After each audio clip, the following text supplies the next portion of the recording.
Salam alaikum à tous mes très chers abonnés, j'espère que vous allez bien. Aujourd'hui on se retrouve pour une nouvelle vidéo. En fait ça c'est une vidéo comme vous aimez, les petits mélanges de je raconte ma life, mais en même temps il y a un petit débat avec.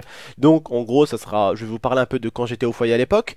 Mais avant tout, j'aimerais quand même à tous, je dis bien tous, hein, sans exception, filles et garçons, vous remercier tout simplement pour ces 68 000 abonnés. Maintenant go aux 69 000 et aux 70 000, Inch'Allah, hein, voilà, avec le temps on finit par arriver là où on veut. Tout simplement il faut de la patience, du temps, et quand t'aimes faire quelque chose, logiquement t'as la patience et tu trouves toujours le temps de le faire. C'est pour ça que je trouve toujours le temps de vous faire au moins une vidéo par jour, parce que je kiffe faire ça, et pour l'instant comme je l'ai dit j'en profite. Le fait que je kiffe faire ça, je suis là à fond les manettes. Parce que voilà, comme je dis, de toute façon, n'importe quel youtubeur, quand il va plus aimer, la chaîne sera fermée, il va dire au revoir tout le monde, et puis voilà. Mais aujourd'hui, je kiffe encore faire ça, alors je préfère le faire à fond les manettes, et puis vous faire plaisir. Et puis je vois que vous me rendez ce petit plaisir dans l'espace commentaire, au niveau des avis, que ce soit en like, en dislike, comme on dit, un avis reste un avis. Et une chaîne qui a autant de likes, qui a beaucoup de likes, et qui a aussi des dislikes, c'est une chaîne vivante, c'est-à-dire qu'il y a de la vie dans cette chaîne-là. Et justement, j'en suis fier, c'est une chaîne en vie qu'on a dans l'espace commentaires et au niveau des avis. Vraiment je vous remercie à tous pour ces 68 000 abonnés. Maintenant allez go pour les 70K. Et en tout cas merci de m'avoir procuré tout ce plaisir et ce nombre d'abonnés là, et tout simplement toutes ces personnes qui me suivent, c'est un vrai plaisir pour moi. Donc je vous souhaite un jour aussi d'être entouré d'un bonheur aussi gros que celui-là que j'ai moi, parce que c'est vraiment un plaisir tout simplement. Donc je vous remercie encore à tous 1000 fois, à ceux qui partagent, ceux qui commentent, et puis merci à tous. Voilà, donc je vais vous parler aujourd'hui du foyer. Voilà, du foyer où j'étais tout simplement, et comment c'était au foyer pour moi, et comment ça pourrait être pour d'autres. Alors tout simplement, moi après, je voulais vous expliquer un truc. Ma devise, vous la connaissez pour certains, peut-être pour certains nouveaux. Pour moi, voilà, tous les nouveaux en tout cas, moi je suis un youtubeur qui respecte tous ses viewers. Alors je vais vous dire, je suis le genre de mec qui n'aime pas du tout que quelqu'un insulte ses abonnés. Donc je peux partir au quart de tour très vite. Je ne supporte pas qu'on insulte, en gros, les personnes qui me suivent. C'est un truc que je déteste, d'accord? Voilà. Mais qu'est-ce que je voulais vous dire? C'est tout simplement, moi sur ma chaîne, c'est simple les frères et sœurs. Vous respectez les autres, je vous respecterai. Vous ne respectez pas les autres, ne vous attendez pas à du respect. Voilà. Mais je suis une personne, jamais je me permettrai de t'agresser gratuitement. Jamais je me permettrai de te manquer de respect gratuitement. Je ne viendrai jamais t'attaquer. Faudra toujours que ce soit toi qui m'attaque pour qu'il y ait un répondant. Je suis un mec qui respecte tout simplement toutes les personnes. Donc vous êtes les bienvenus sur la chaîne encore une fois de plus. Encore merci. Et puis comme je vous l'ai dit, aujourd'hui on est là pour parler tout simplement du foyer. Voilà, on va passer à autre chose, ne vous inquiétez pas. Mais en tout cas, bienvenue à vous, et puis essayez de rester tout simplement respectueux dans l'espace commentaire, je compte sur vous. Aujourd'hui, voilà, on est là pour le foyer tout simplement, comme je vous ai dit. Il y en a beaucoup qui ont été au foyer, mais comme on dit, on n'est pas tous pareils, on n'a pas tous le même vécu, on n'a pas tous la même façon d'être. Donc forcément, pour certains, le foyer, ça va être super. Pour d'autres, ça va pas être du tout bien. Pour d'autres, ça va être moyen. On est tous comme on est tout simplement, d'accord? Il y en a qui aiment bien le foot, il y en a d'autres qui détestent le foot, il y en a qui kiffent le basket, il y en a d'autres qui détestent le basket. Et ça ne se discute pas. Quand quelqu'un déteste le basket, tu peux pas le faire aimer. Tu peux peut-être lui faire aimer, mais il y a des personnes, tu pourras jamais leur faire aimer, tu vois? Voilà, c'est la vie, c'est comme ça. Moi personnellement au foyer, faut savoir que c'était compliqué pour moi, parce qu'au début j'étais venu d'Algérie et je savais pas très bien parler le français. Donc c'est comme si je te ramenais, je sais pas, en Espagne, et que je te mets en Espagne, tu dis bah vas-y, parle espagnol, vas-y, maintenant exprime-toi en espagnol, et puis écris en espagnol, vas-y, montre-moi. Tu vois, tu saurais pas. Donc au début c'était vraiment très compliqué, donc j'étais à une école ici, mais j'avais vraiment du mal à parler français et tout ça. J'avais à peu près 7-8 ans. Quand je suis rentré à l'école, j'arrivais pas du tout à parler français, j'avais du mal à écrire français, parce que bon, j'écrivais en arabe, hein. Il faut savoir que vous connaissez, je pense, l'écriture arabe n'est pas du tout la même que en France, parce que bon, vous savez, les Anglais, eux, écrivent à peu près avec les mêmes, eux aussi utilisent des A, utilisent des B, utilisent des C, bien sûr, eux, ils les placent pas pareil, étant donné que la langue n'est pas pareille, mais ils utilisent ces lettres-là, donc c'est une habitude, ils savent déjà écrire ça, vous voyez, ils savent déjà écrire ces lettres-là. Alors que moi au début, c'est comme si je vous disais, hé les gars, essayez d'écrire parfaitement en arabe, tu vois, c'est chaud quoi. Va écrire parfaitement en arabe au début, donc j'avais beaucoup de mal à parler le français et à écrire français. Donc en fait, ce qui a été proposé, c'est comme on va en fait dans un foyer, on va dire toutes les semaines. Je passais lundi, mardi, mercredi, jeudi, vendredi, et je revenais je crois vendredi, enfin non, je passais le vendredi matin, et le vendredi soir je repartais chez moi pour rester vendredi, samedi, et je repartais donc, enfin je restais aussi dimanche, et je repartais toujours le lundi. Voilà. Donc après j'ai grandi en fait, si vous voulez, sans mon père, sans ma mère non plus, donc ça a été quelque chose de difficile. Mais c'est malheureux, mais avec le temps on s'habitue à tout, donc j'ai appris à vivre avec ma grand-mère.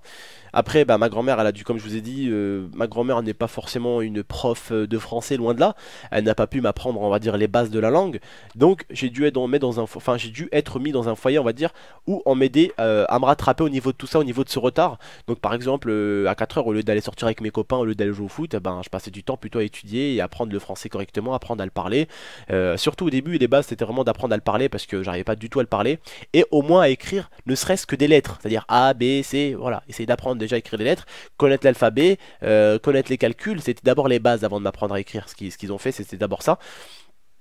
Voilà, donc après, comme je vous ai dit, j'ai grandi, j'ai commencé en fait à manquer à ma mère tout simplement, donc ma mère est revenue à Grenoble pour me demander, enfin pour demander que je redescende, donc je suis redescendu chez ma mère à Marseille, chez laquelle j'ai tenté, enfin d'aller dans une école pareille, et j'avais encore des problèmes. L'école a dit votre fils a encore beaucoup de retard madame, on peut pas vraiment s'occuper de son retard, il a beaucoup trop de retard, il faut vraiment que vous le mettez dans un truc de rattrapage, il faut vraiment que votre fils se rattrape en fait.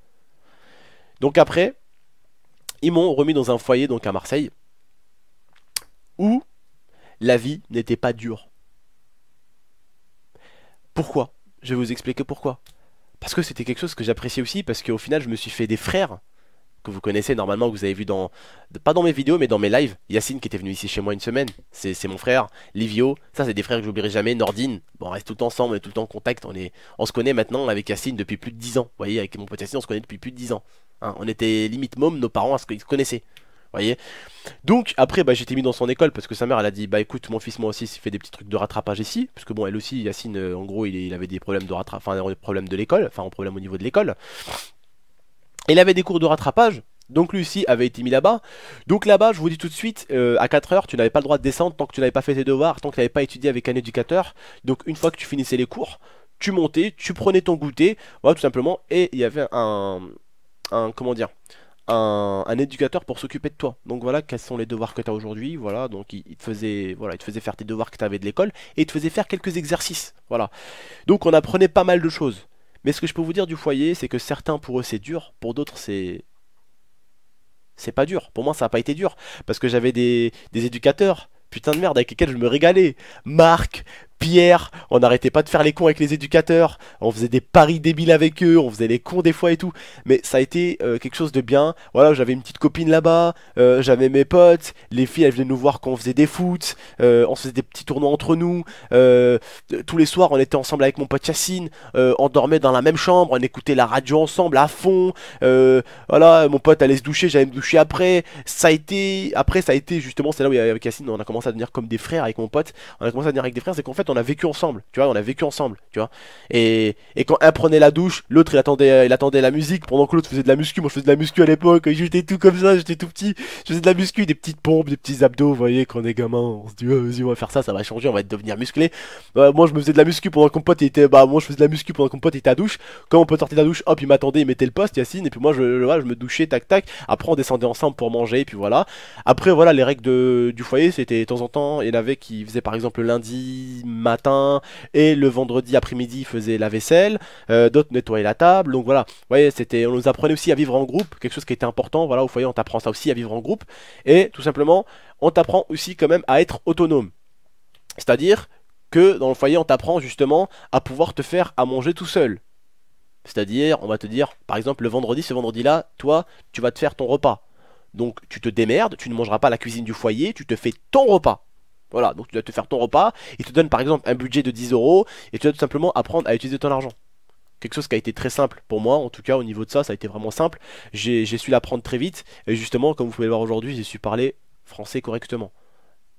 Des fois, ça part un peu en biberine, je vous l'accorde, mais je parle très bien français. Et c'est grâce à ces écoles-là, justement, que j'ai vraiment progressé au niveau français, on va dire. Ça m'a appris très vite, beaucoup plus que l'école publique. Voilà. 10 fois plus vite qu'une école publique. Parce que les éducateurs, ils sont à fond sur toi. Quand tu finis, tu dois apprendre la chose. Tu veux jouer au foot, Abdel? T'apprends ça d'abord, Abdel. Tu vois? C'est pas comme les parents, souvent ils te laissent faire et tout ça. Mais vous voyez, vraiment, pour moi, ça a été super parce que il y avait des fêtes qu'on faisait, les profs étaient super gentils, il y avait des profs méchants, Christian Barbe, Tu oses me défier? Tu vois, bon, vous avez regardé, pour ceux qui ont regardé ma vidéo, mon pire prof, hein, vous comprenez. Voilà, bref, j'ai eu plein de choses, mais en tout cas, le foyer, c'est quelque chose de compliqué pour certains, et pour d'autres comme moi, ben, j'ai su y faire, et puis j'allais voir ma mère tout simplement le samedi, dimanche, et puis je me suis fait. En fait, je me suis fait, et puis voilà, c'était compliqué, bon, parce que ma mère avait des problèmes aussi, ne pouvait pas forcément et me lever, parce que voilà, ben, elle avait devait déjà élever mes petits frères et mes petites sœurs, enfin mon petit frère et ma petite sœur, donc forcément, ben, elle pouvait pas s'occuper de moi à 100%, donc elle pouvait pas me faire les devoirs, me faire ci, me gérer. Un adolescent, vous savez, c'est pas facile. Vous verrez un de ces quatre quand vous aurez un enfant, et j'ai compris quand je voyais des fois ma mère comment elle était fatiguée qu'un adolescent c'est pas facile du tout. C'est pas quelque chose de facile, mais pas du tout. Et donc quand j'ai vu tout simplement que c'était compliqué pour ma mère, j'ai su accepter tout simplement le foyer. J'ai su l'accepter. Et puis je me suis dit Abdel, hein, que tu fasses la gueule ou que tu fasses pas la gueule, t'y es. Il va falloir maintenant te faire des amis et puis t'amuser et essayer de passer du bon temps. Vois ça comme quelque chose de positif et pas négatif. Si tu vois quelque chose de négatif, tu vas rester dans le négatif et au final tu vas encore te sentir encore pire. Mais je vous avoue qu'au début en fait ça a été très compliqué la première semaine, je pleurais, ma mère elle me manquait. La deuxième semaine, pareil, je pleurais, ma mère elle me manquait. La troisième semaine, tout le temps j'étais au téléphone avec ma mère, elle me manquait, j'avais des larmes encore. Et en fait après, au bout de quelques mois, c'est devenu une habitude. J'avais mes amis en fait, vous savez c'est vos potes en fait, vous vivez avec vos potes en fait, tu vois c'est un peu ça. Et puis au final en fait ça commence à être bien et puis j'ai commencé à apprendre correctement le français, j'ai commencé un peu plus à me concentrer dans mon travail et tout ça. Et au final, ben, comme je dis, on a des copines, on a des copains, et des fois quand les éducateurs te disaient il faut que tu apprennes ça avant d'aller voir les petits copains et les petites copines en bas, apprends ça. Donc quand ils te disaient d'apprendre ça, t'avais envie de l'apprendre très vite pour aller descendre jouer au foot en bas, tu vois. Donc voilà, c'était quelque chose pour moi de pas très compliqué, pour d'autres je sais que ça peut être quelque chose de compliqué, chacun son vécu, chacun sa façon d'être, chacun a pris, enfin on va dire, a pris le foyer d'une manière différente. Moi j'ai su bah, me dire au bout d'un moment, ah, bah, Abdel, écoute, que tu fasses la gueule ou que tu fasses pas la gueule, t'y es. Ta maman n'a pas forcément les moyens de te garder je me dis ça dans ma tête, ta maman n'a pas forcément les moyens de te garder, alors il faut que tu te démerdes maintenant, tu vois. Donc j'ai su au début, bah je pleurais, j'avais mal au cœur, je restais beaucoup dans les chambres, enfin dans ma chambre en tout cas. Et après bah j'ai su m'y faire tout doucement et j'ai su m'y habituer. Voilà. Et après ben c'est compliqué quand même le foyer, on peut pas dire que c'est pas compliqué. Ça serait vous mentir si je vous disais oh non c'est nickel, vous allez rentrer au début, vous allez rigoler. Non, vous allez rentrer au début, vous allez vous rigoler en fait, vous allez vous amuser avec les gens. Et quand vous allez avoir un moment d'intimité, c'est-à-dire un moment où vous savez où vous réfléchissez, où vous êtes allongé, vous allez commencer à réfléchir à votre mère et vous allez commencer à avoir des petites larmes, vous voyez. C'est ce moment-là où vous allez vous sentir pas bien. Donc moi, tout ce que je peux vous dire, les frères et sœurs, c'est pour l'instant, enfin, profitez de vos parents, essayez de travailler bien à l'école, évitez d'aller quand même au foyer. C'est vrai que c'est cool, il y a des amis, il y a des copains, il y a des copines, mais rien n'est mieux que de vivre avec papa et maman. Je vous assure, rien n'est mieux de vivre avec papa et maman. Voilà. Lia vous le dira, elle aussi, elle a été un peu en foyer, donc à certains moments, donc c'est quelque chose de très compliqué. Voilà les frères et sœurs, j'ai voulu quand même vous conseiller, j'ai voulu vous dire que c'était pas quelque chose de très difficile pour ceux qui vont y aller, au début ça va être compliqué. Mais ce que j'ai surtout voulu vous dire dans cette vidéo là, c'est travailler correctement à l'école, et c'est quelque chose qu'il vaut mieux éviter, voilà, c'est pas quelque chose où tout le monde veut aller, voilà, c'est pas quelque chose qui est recherché par tout le monde. En tout cas, travaillez bien à l'école, prenez soin de vous, prenez soin de la famille comme je dis très souvent, c'est important la famille. Puis voilà, c'était une petite vidéo de Je raconte ma life en vous donnant un petit conseil à la fin. Écoutez, j'espère que vous avez compris cette petite vidéo, je vous remercie en tout cas de m'avoir écouté, de m'avoir regardé. N'hésitez pas à mettre un j'aime, je compte sur vous. Si vous mettez les plus de 1000 j'aime, j'essaierai de vous raconter encore ma life. Bon bref, je compte sur vous pour les 1000 j'aime, ce serait vraiment super. Je vous dis à la prochaine pour de prochaines vidéos, prenez soin de vous et prenez soin de la famille, j'insiste, wallah, sinon je te chute avec un papier toilette mon frère. Bref, prends soin de la famille. Allez, ciao tout le monde, à la prochaine pour de prochaines vidéos, n'oubliez pas le like, le commentaire et le partage. Ciao tout le monde, à la prochaine.